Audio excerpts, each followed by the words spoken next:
আসসালামু আলাইকুম এভরিওয়ান। আজকে আমরা দেখে নিব কিভাবে আপনারা নদীর পাঁচমিশালি মাছ, আলু, টমেটো এবং কাঁচামরিচ, পেঁয়াজ, হলুদ গুঁড়া, লবণ, শুকনো মরিচের গুঁড়া দিয়ে কিভাবে রান্না করবেন। প্রথমে আমরা সবগুলো একসাথে মেখে নিব।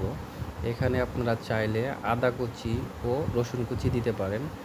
তো আমরা সবগুলো একসাথে মিক্স করে নিব। প্রথমে মিক্স করে নেওয়ার পরে দেন আমরা রান্না স্টার্ট করব। এখানে আমাদের মিক্স করা শেষ। দেন আমরা গরম তেলে এগুলোকে ঢেলে দিব। ঢেলে দেওয়ার পরে আমরা এগুলোকে হালকা একটু নাড়াচাড়া করব। প্রথমে আমরা ঢেলে দেওয়াটা কমপ্লিট করে নিব। এখানে রান্নাটা নির্ভর করবে হতেছে রান্নার পরিমাণের উপর। আপনারা কতটুকু রান্না করবেন সেটার উপর ডিপেন্ড করে আপনাদেরকে মশলা দিতে হবে। আমাদের এখানে সব কিছু ঢেলে দেওয়া শেষ। দেন আমরা একটু নাড়াচাড়া করে নিব। এখানে আমরা একটু নাড়াচাড়া করে নেওয়ার পরে দেন আমরা এটাকে ডেকে দিব। প্রথমে আমরা নাড়াচাড়া করে নেব, ভালোভাবে নাড়াচাড়া করে নেব যাতে করে মশলাগুলো মাছ, আলু এবং টমেটোর সাথে ভালোভাবে মিশে যায়।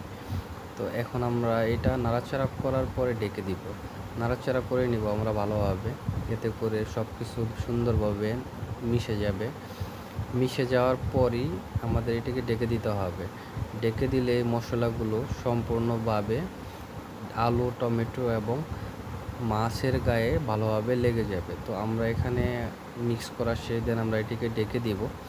ডেকে দেওয়ার পরে পরবর্তী প্রসেসে আমরা চলে যাব। এটিকে ডেকে দেওয়ার পরে একটু ওপেন করব, তারপর আবার নাড়াচাড়া করে দিব। এই প্রসেসটি কয়েকটি ধাপে আপনাদেরকে করতে হবে, কারণ আপনারা এগুলোকে যত নেড়ে দিবেন মশলাগুলো তত সুন্দর এবং ভালোভাবে মাছের গায়ে এবং সবজির গায়ে লেগে যাবে।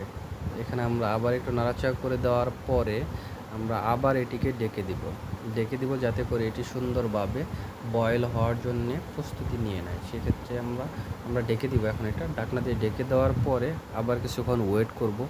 ওয়েট করে ঢাকনাটি ওপেন করে আবার আমরা নাড়াচাড়া করে নেব একটু।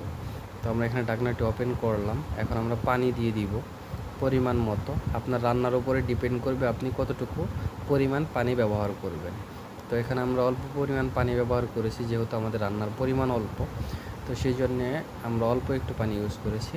এখানে আমরা পানি দেওয়ার পর ভালোভাবে নেড়েচেড়ে নিব যাতে করে রান্না করার সবজি এবং মাছ এই প্যানের মধ্যে লেগে না যায়।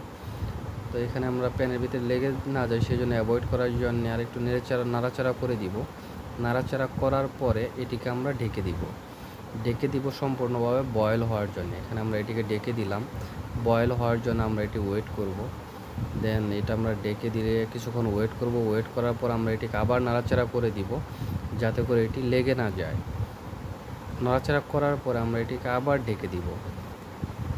ডেকে দেওয়ার পর পর্যাপ্ত পরিমাণ টাইম নিতে হবে এটি বয়েল হতে দেওয়ার জন্যে।